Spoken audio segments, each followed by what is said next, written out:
Here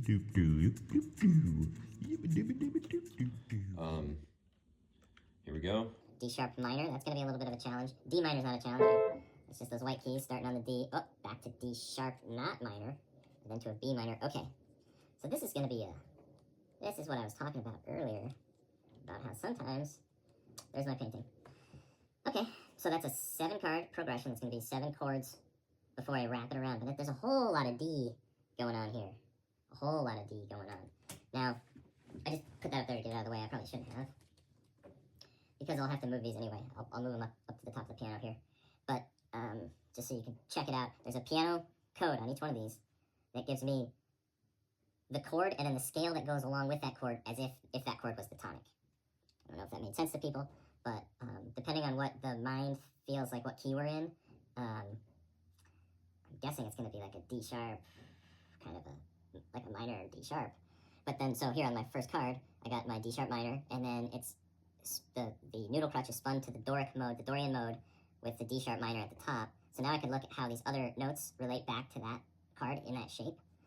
This is starting to get into sorcerer mode, where you'll tell yourself, oh, I don't think that belongs there, and you'll move it and you'll play through it and it sounds better. And you're kind of like, well, why does that sound better? You can there's this dial, and 9 times out of 10, if it sounds more congruent, if you're trying to make it sound better by making it sound more dissonant, this won't be true.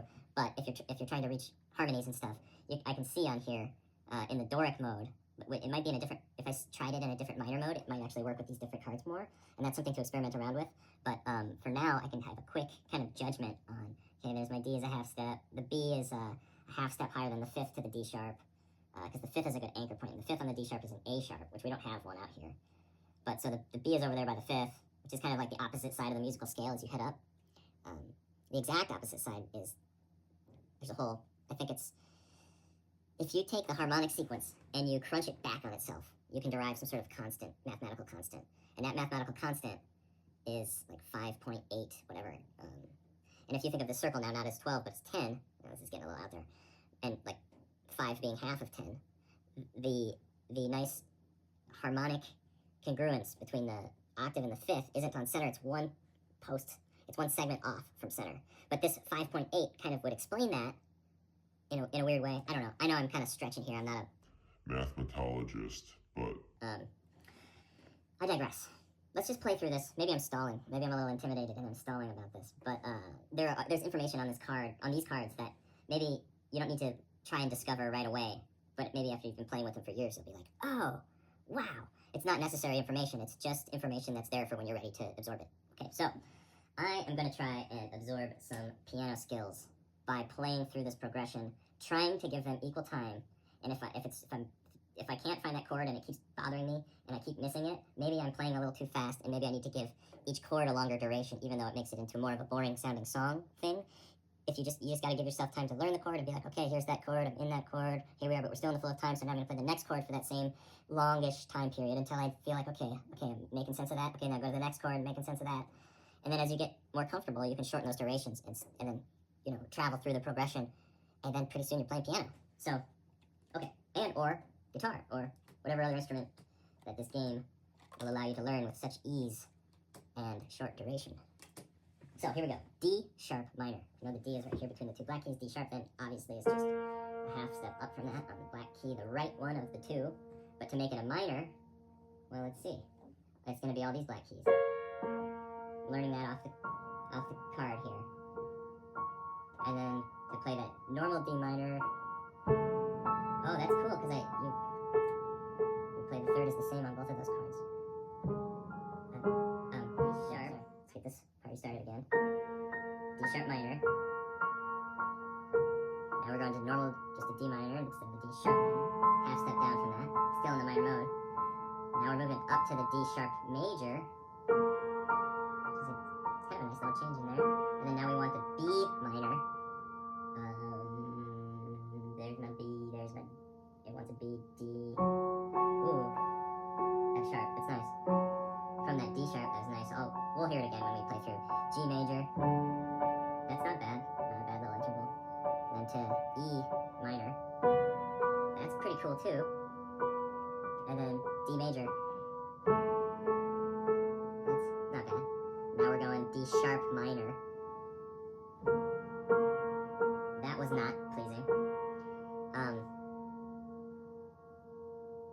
I'm just gonna do what you should do too if you ever get to this situation. Here we are in Oracle mode. We're not supposed to be able to change anything, but there's just one little change I want to make because I think it'll make everything sound better.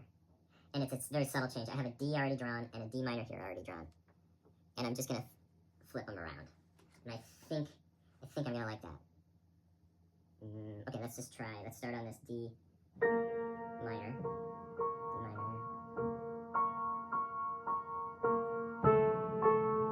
That's cool. I think that's better. And then back up to D sharp, but major this time, which is whoops. There. Screw that up a little. B minor. What was that? That was like that. Yeah. Okay. I'll get this. And G. Then E. I feel like I want to hop through here. And then D minor. Still don't like that D minor in there, but that's fine. And then here we are back to the beginning. D. Back to the D sharp. But now it's in major. And then to the B minor. That's kind of cool when you do it in time, right? And then to the G, that's nice too. E minor. That's nice. Better if I change octaves with that D minor now. I switched for the D. You know what? I'm actually just gonna go full sorcerer mode here and modify this. I know I'm cheating. Should be playing Oracle mode, but this progression came out pretty nice, and I just want to fix it a little bit. So yeah, here we go. And now this isn't I'm playing what some other multiverse should be playing. We just hopped multiverses. I'm not sure how that logic goes. It's kind of like time travel logic. That's a little different in different movies. D minor, D sharp, minor. And then out of that D. Oh, I like that. And then try to get up to that D sharp again. And out of the B minor, which I like this too. That's cool. And I like this G too. And then the E minor, I think this is so awesome. Now let's go to the D sharp minor. A little too close, so it's just right next to it. Oh well, it didn't fix it. I thought it would fix it. Lo and behold, didn't. But there's some gems in this song. Let me try to.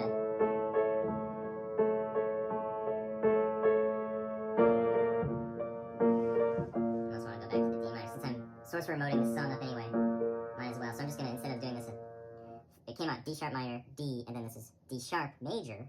But I'm just gonna play the minor again, and I think we're gonna be getting somewhere. Let's see here. D sharp. Where are you at? D sharp. There. D sharp minor. D sharp, or D major. I'm gonna do a D sharp minor again. Cheat and do that. And then the B minor. It's like Batman music or something.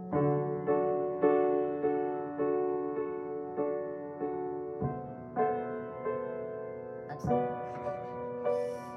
Okay, let's go through this a little better, a little faster, without so many mistakes.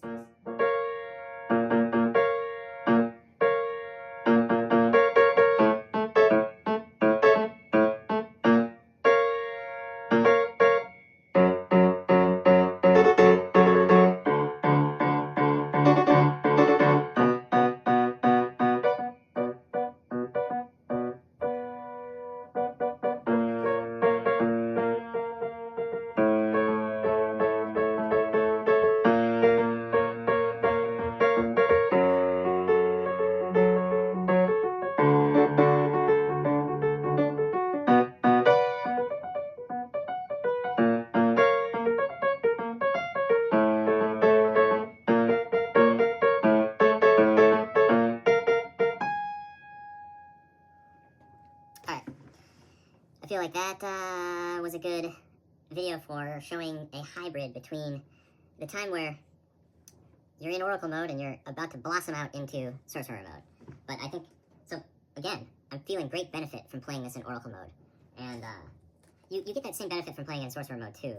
The benefits shift a little. Your musical sensibilities hone in Sorcerer mode, and you get to use your musical opinion about things, and you go, that doesn't belong there, or that would be much better if it was this. And you're not restricted to the chords in this deck anyway. Also, like you can in sorcerer mode you could make the chord any sort of crazy jazz chord you want to. This is just a starting point thing. There's benefit to approaching it as an oracle mode, and I sure hope somebody out there at some point in time will figure out some sort of way to do the alchemy of the chords. Like say these are just different like atoms in a musical molecule, and you're doing alchemy. You're making these chemicals, these musical chemicals, these progressions. And if there was a way to read, okay, depending on what chemical comes out, then it means, you know, you look up, oh, what's the you'd have some sort of companion book like a tarot deck kind of does, or the I Ching is for the coins, or the yarrow sticks, or however you're doing it. So then whatever chemical gets produced by the Infinite Songbook, you could associate that with some sort of fortune. But that is not what I'm doing here. I'm using oracle mode to teach myself these faded chords that Destiny wanted me to learn. So there it is. Thanks for watching. Till next time, maybe I'll do another oracle on piano. All right.